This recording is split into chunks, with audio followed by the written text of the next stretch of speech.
It seems like whenever you go through a fat loss phase, initially things go pretty smooth. You're losing weight, loving the results, and feel like you're on your way. That is until you get to those pesky last 10 pounds. Trust me, I get it, it's frustrating, so today I want to help you blast through that plateau by explaining why this happens and what you need to do to finally get shredded.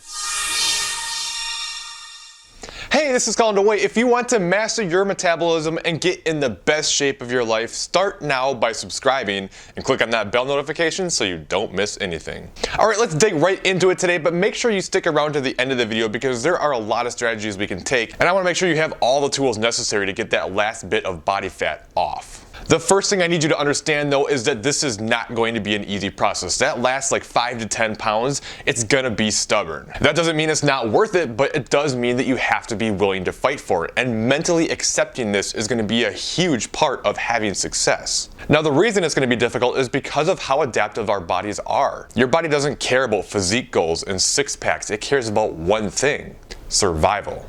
So as you get leaner, not only do you burn less calories just because you're literally just carrying around less mass, but when calories get lower, cardio gets higher, and your body continues to use fat for fuel, it's going to start fighting this by slowing down your metabolism in other areas. It negatively impacts your hormones. You start burning less calories through things like exercise and the food you eat. You're going to become hungrier, you're going to get more tired, you're going to be more emotional and more cranky. These are all parts of the body defending against weight loss, and it literally wants you to gain the weight back. So this is where we need to take some strategies to fight back, because while it may sound impossible, I can assure you it most certainly is not. Probably the most important thing you can do for yourself, however, is make sure you have plenty of patience. This last bit of weight is not going to come off fast. The leaner you get, the longer it's going to take for the same amount of weight to come off. Not only because now a pound is a larger percentage of your total body weight, but because of how adaptive the body is and how it fights for survival. And the less body fat you have, the more it's going to fight you. But with that being said, a common mistake a lot of people make is thinking to lose that stubborn body fat, the only solution is just to pound yourself into the ground, and that's just not usually the case. I mean, yes, you're gonna have to be more aggressive. It is about burning more calories than you consume. And that means over time, you're gonna have to consume less calories and do more activity. But if you've been doing this for a long time and you've been stuck, sometimes the answer is actually backing off for a little while, doing something called a diet break. This is where you take a week or two or even more and actually increase your calories, reduce your cardio, and help your body improve its metabolism again, get your hormones back into a better spot, and put your body in a position to more effectively lose fat again. I can't tell you how many times I've gotten a DM on Instagram from somebody saying that they've been stuck for a long time and they've been doing it for weeks or even months, haven't lost any weight, and they're not sure what to do. And the first thing I always ask is,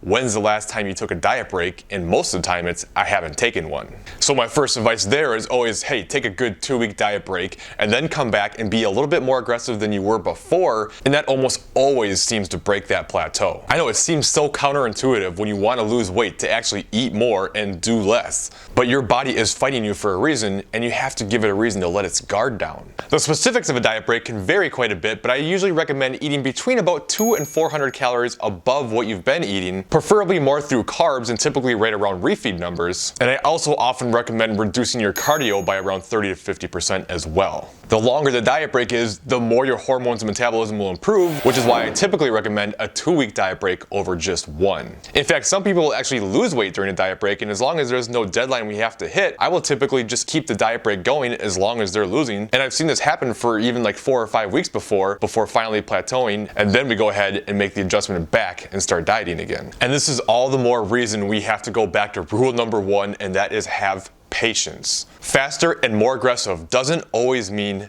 better.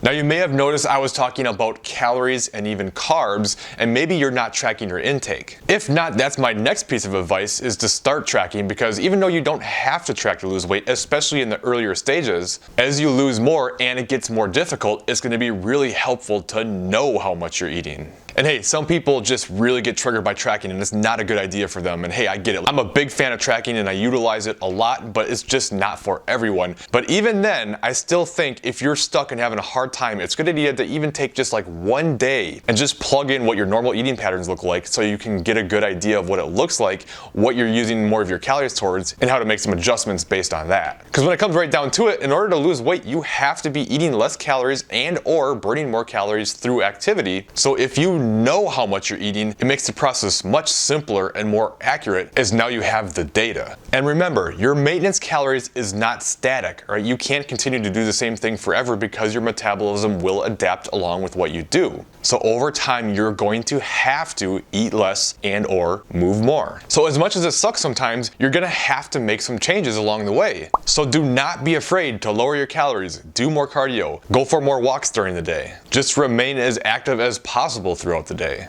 I've done a lot of videos about how adaptive the metabolism is and how dangerous it is to just kind of starve yourself because you set yourself up for failure. And because of this, I think a lot of people are afraid to lower their calories in fear of ruining their metabolism. And while yes, there is a suppression to your metabolism, just understand it's not damage and you can fix it by doing a proper reverse diet afterwards. And no matter what happens, this is something you're gonna have to do after the diet's done anyway. Just please don't take that as, well, I should go ahead and starve myself then. That's not what I'm saying. You still wanna eat as much as possible while seeing results so that you have room to make more adjustments as your body does adapt. Just don't be afraid to reduce your calories if it's something that you need to do to get better results and you know you can stick to the program. Now when it comes to your actual calorie distribution, there's a few things to consider, and the first is protein, which is by far the most important macronutrient to hit. And I want you to aim to hit around 1 gram per pound of body weight. If you're currently not eating anywhere near that and you equate calories but get your protein up that high, that alone could spark a nice change just because of how high the thermic effect of protein is compared to the other macronutrients. Not to mention it's also going to help you maintain your muscle mass and help you feel fuller as calories get lower, which only makes it easier to stick to the plan. Now I also think it's important to keep enough fat in your diet for both hormone and digestion support, and for women I recommend don't go below about 30 to 40 grams, and for men 40 to 50 grams. So with that, you'll probably notice that a lot of the calorie adjustments do come through carbs. This doesn't mean that carbs are bad, it just means it's typically the most variable when dieting. Another good tip to help when things are getting really serious is to go ahead and set up a nice, easy, repeatable routine with your food. This doesn't mean you have to eat the same foods, but it certainly can be helpful to have that routine. Also, make sure you track your food before you eat. So many people make the mistake of eating and then tracking, but the problem with that is if something's off, there's nothing you can do now, and sometimes things are much higher calorie than we thought. If you plug it in first, then you can make the adjustments before you eat. By the way, if you want more detail about how to set up an optimal diet to shred body fat as best as possible, I have a video that I'm going to put at the end of this video that you'll want to check out. I even talk about exactly how I've been eating to get into this condition, so make sure you keep watching to get the rest of the tips from this video and then check that one out after. Now as far as cardio goes, a common recommendation to get more calorie burn is to increase the intensity of your exercise, but I'm not necessarily a big fan of that. Sure, if you increase the intensity of your cardio, you're going to burn more calories, but that does come with a price. If you're going all out super hard all the time and just blasting yourself, it's going to fatigue you pretty heavily. It's going to be harder to recover from, and it has a good chance of just running you into the ground. What ends up happening when you do this is you just kind of don't have enough energy and you just kind of lay around throughout the day. You don't move as much, so you burn less calories. Plus, the more tired you are, the more likely you are to do things not in your best interest. You're more likely to do things like overeat and skip the gym, and I'm sure you've noticed that anytime that you've really struggled in the past with sticking to the plan, it probably came at a time when you were really tired. So I'm a much bigger fan of lower intensity cardio towards the end of a cut because it's less physically demanding and easier to recover from. Even just going on like daily walks can be a huge help. You just have to understand it's a bigger time commitment, so it kind of depends on what's more important for you and what you like and enjoy more.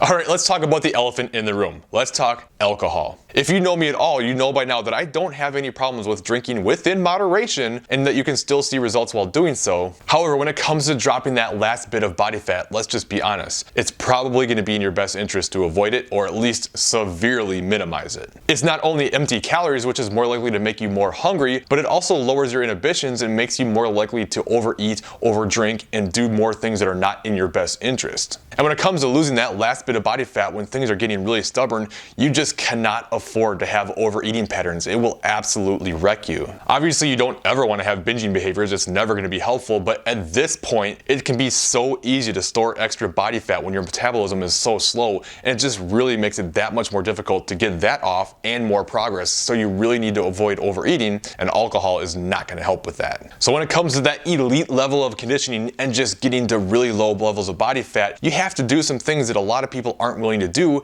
and you just really have to be dialed in. I cannot stress that enough. This doesn't mean you have to be perfect every day, but it definitely has to be a big priority in your life. But at the same time, I still think it's important to find things that you enjoy and like to do, because if you are doing something that you hate the whole time, you're much less likely to stick with it. And even if you do reach your goal, you're way more likely to just kind of say screw it and go back to your old habits and gain all the weight back. And that really goes for both training and diet. I mean, if you really enjoy a more bodybuilding style of training and you're gonna stick to that, that's great. If you like CrossFit, that's fine too. If you're more into powerlifting or whatever else, it doesn't matter. As long as you'll stick to it, it's going to be helpful. And the same thing goes with dieting. If you like a certain style of dieting more than another, and it'll help you stick to the plan and hit your numbers and continue to do it without giving up, you're much more likely to succeed. All right, now another big factor that isn't often talked about, but I think is really important, especially when it comes to the final touches of a fat loss phase, and that is sleep and stress. If you aren't sleeping enough, insulin is not able to regulate blood sugar as well, and you can become more insulin resistant, and that'll not only make it harder to lose fat, but it'll make it easier to store it as well. By the way, please don't take that statement as insulin is bad and the reason everyone gets fat. That is not the case, but that's a topic for a different video altogether. Anyway, not only will that be an issue with lack of sleep, but cortisol will be elevated as well,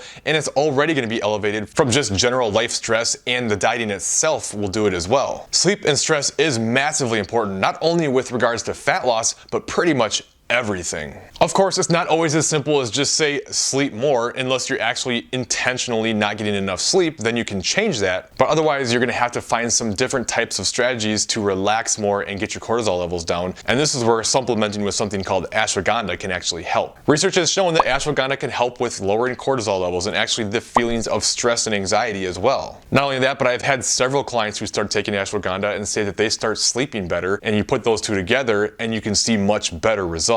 Now, being with Core Nutritionals, I obviously recommend Core Hard as it has ashwagandha in it, and that's something that I put a lot of clients on and they love it. But you don't have to take it. I'm just trying to help you. You can do other products that have ashwagandha, and that's totally fine. I'm just saying that ashwagandha, especially in the late stages of a cut when you're trying to lose the last bit of fat, can be super helpful. Will it be the thing that makes or breaks your success? No. But it can definitely help. Okay, I know I say this in practically every video, but it's so important and so overlooked, and the masses still don't seem to understand it, so we need to get this out there, and that is the importance of having a plan for when you're done with your dieting phase. The diet after the diet is always the hardest part, and weight regain is a serious problem, and almost everyone has a tendency to gain the weight back. And this happens both because of physiological and psychological reasons. For one, you're gonna have your metabolism slow because of the dieting that you did. Your metabolism is suppressed, so that is working against you. Not only that, but now you're not in a fat loss phase anymore. You don't have that goal staring you in front of your face anymore, and it can be a little bit harder to stick to the plan, especially with your body signaling to you, hey, I want you to gain the fat back. So if you reached your goal, or even if you didn't reach your goal, but you just feel like you can't do it anymore, it's super important to make sure you do a reverse diet now and slowly increase your calories, slowly taper down your cardio, and put your body in position to better be able to maintain your results without having to eat super low calorie and doing a ton of cardio for the rest of your life, which I'm sure you probably don't want to do. Trust me when I tell you, your body is going to fight you hard, and you're going to get emotional, and you're going to want to give in, and you're going to want to overeat. Do your best to fight back and understand that there's nothing wrong with you. This is a normal physiological response, but it's going to happen, and you need to be prepared. Okay, there are so many more parts of nutrition that I can talk about to help you get in the best shape of your life. So make sure you check out this video, and I'll show you everything you need to know to set up your diet in the best possible way to crush the rest of this fat loss phase. If you found this video helpful, I would really appreciate you sharing it with others. If you're new to the channel, consider subscribing, and I'll see you next time.